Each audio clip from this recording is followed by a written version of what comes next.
നമസ്കാരം. ഭൂമിയുടെ ഗുരുത്വാകർഷണ ബലവും നമ്മുടെ ഡിസ്കുകൾക്കുണ്ടാകുന്ന ബൾജും തമ്മിൽ എന്തെങ്കിലും ബന്ധമുണ്ടോ? അതാണ് ഇന്നത്തെ ടോപ്പിക്ക്. തീർച്ചയായും ഉണ്ട്. കാരണം നമുക്ക് അത് നമ്മളെ മസിലുകൾക്ക് ഒരു ബലക്ഷയം സംഭവിച്ചു തുടങ്ങുന്ന കാലഘട്ടം മുതലാണ് നമ്മളത് ബാധിക്കുന്നത് മാത്രം. അങ്ങനെ നമ്മൾ മസിൽ ലോസ് ഉണ്ടാകുന്ന ഒരു കാലഘട്ടത്തിൽ നമുക്ക് നമ്മുടെ ഈ വെട്ടുകൾ തമ്മിൽ അടുത്ത് പോവുകയും നമ്മുടെ ഡിസ്കുകൾക്ക് ബൾജ് ഉണ്ടാക്കുകയും ചെയ്യും. അങ്ങനെ ഉണ്ടാകുമ്പോൾ നമുക്ക് ഡിസ്കുകൾ തമ്മിലുള്ള ഈ അകലക്കുറവ് നമ്മുടെ സെൻസർ നാഡികളെയും കൂടി അത് ബാധിക്കുന്നുണ്ട്. സെൻസർ നാഡികളെ ബാധിക്കുകയും അത് നമ്മുടെ സെൻസേഷൻ കുറവാകുകയും പലവിധ അസുഖങ്ങൾക്ക് അത് കാരണമാകുകയും ചെയ്യുന്നു. അപ്പം അതുമൂലം അത് ശരിക്കും നമുക്ക് ഉള്ള വ്യായാമക്കുറവ് കൊണ്ട് തന്നെയാണ് നമുക്കിങ്ങനെ ഒരു മസിൽ ലോസ് ഉണ്ടാകുന്ന നമ്മുടെ മസിൽ ലോസ് ഉണ്ടാകുന്ന ഒരു കാലഘട്ടം മുതൽ നമ്മൾ കൃത്യമായ വ്യായാമം ഫോക്കസ് ചെയ്യുകയാണെങ്കിൽ ഒരിക്കലും നമുക്ക് അങ്ങനെ ഒരു അവസ്ഥയിലേക്ക് നമുക്ക് പോകാതിരിക്കും. ഇപ്പോൾ നമ്മുടെ അടുത്ത് വരുന്ന മിക്ക ആൾക്കാർക്ക് ഉണ്ടാകുന്ന ഒരു മെയിനായിട്ടുള്ള ഒരു പ്രശ്നമാണ് നമ്മുടെ കഴുത്ത് മുകളിലേക്ക് നോക്കാൻ പറ്റാത്ത അവസ്ഥ. അവർ തിരിഞ്ഞു നോക്കാൻ പറ്റുന്നില്ല. കഴുത്ത് ഇങ്ങനെ തിരിയുന്നുള്ളൂ. വണ്ടിയൊക്കെ ഓടിക്കുന്ന സമയത്ത് ശരിക്കും മൊത്തത്തിൽ തിരിഞ്ഞു നോക്കേണ്ട ഒരു അവസ്ഥയിലേക്കാണ് വരുന്നത്. പിന്നെ അവർക്ക് ബെൻഡ് ചെയ്യാൻ പറ്റുന്നില്ല. പിന്നെ ഇരുന്നിട്ട് എഴുന്നേക്കാൻ ബുദ്ധിമുട്ട്, അങ്ങനെ പലവിധ ബുദ്ധിമുട്ടുകളാണ് ഇങ്ങനെ ഡിസ്ക് അടുത്ത് പോകുന്നത് മൂലം നമുക്കുണ്ടാകുന്നത്. പക്ഷേ ഇതിൻ്റെ ഒരു അലൈൻമെൻറ്റ് കറക്റ്റ് ചെയ്യുന്നതോടെ അത് ഒരു പരിധിവരെ നമുക്ക് ഇതെല്ലാം കറക്റ്റാക്കാനും അവർക്ക് സാധാരണ ആൾക്കാർ ഇപ്പോൾ കഴുത്ത് തിരിക്കാനും വെക്കാനൊക്കെ ഉള്ള ഒരു അവസ്ഥയിലേക്ക് അവർ എത്തിച്ചേരുകയും ചെയ്യും.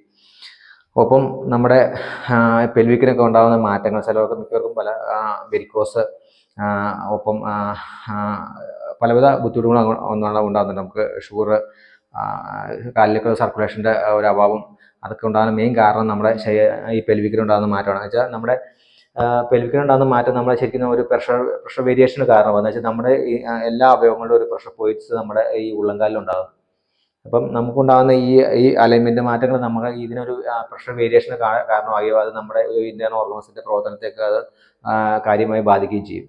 അപ്പം അത് മിക്കവർക്കും ഉണ്ടാകുന്ന പണ്ട് കാലഘട്ടത്തിലായി നമുക്ക് പണ്ടൊക്കെ പഴയ സ്ലിപ്പർ ചെരുപ്പ് ഉപയോഗിച്ചിട്ട് സമയത്താണെങ്കിൽ നോക്കിയാൽ മനസ്സിലാവും നമുക്ക് അവർ ഒരു കാലിലെ ചെരുപ്പ് കൂടുതലായിട്ട് ചെയ്യുന്നുണ്ടാവും. ഇപ്പോഴും കുറച്ചൊക്കെ മനസ്സിലാവും. സ്ഥിരമായിട്ട് ഷൂ ഒക്കെ യൂസ് ചെയ്താൽ, സ്ഥിരമായിട്ട് ചെരുപ്പ് കുറച്ച് നാൾ അധികം നാൾ യൂസ് ചെയ്യുന്ന ആൾക്കാരൊക്കെ ആണെങ്കിൽ അവർക്ക് കറക്റ്റായിട്ട് മനസ്സിലാവും ഒരു കാല് ഒരു ചെരുപ്പ് കൂടുതൽ ചെയ്യുന്നത് മനസ്സിലാകാൻ പറ്റും. അപ്പോൾ അതുമൂലം ആണുങ്ങൾക്കും പെണ്ണുങ്ങൾക്കും പല രീതിയിലുള്ള ഒത്തിരി ബുദ്ധിമുട്ടും കാര്യങ്ങളൊക്കെ ഇതിനകത്ത് ഉണ്ടാകുന്നുണ്ട്. ഒത്തിരി പെണ്ണുങ്ങൾക്കാണെങ്കിൽ PCOD പ്രശ്നങ്ങൾ, പീരീഡ്സ് എല്ലാം ഉണ്ടാവുക, തുമ്മുമ്പോഴും ചുമയ്ക്കുമ്പോഴും മൂത്രം പോവുക, അങ്ങനത്തെ പല പല അവസ്ഥകൾക്ക് ഇത് കാരണമാകാം. ആണുങ്ങൾക്കാണെങ്കിൽ കൂടുതലും അവർക്ക് ഒരു പോഷക സംബന്ധമായ പ്രശ്നങ്ങളൊക്കെ ഉണ്ടാവാം.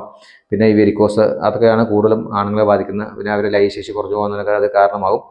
അപ്പം അതുകൊണ്ട് നമ്മൾ ഒരു കൃത്യമായ വ്യായാമം, മസിൽ ലോസ് ഉണ്ടാകുന്ന കാലഘട്ടം വ്യായാമം ഏത് പ്രായത്തിലുള്ളവരും ചെയ്യണം. അതാണ് നമുക്ക് ഒരു ശരിയായ രീതി.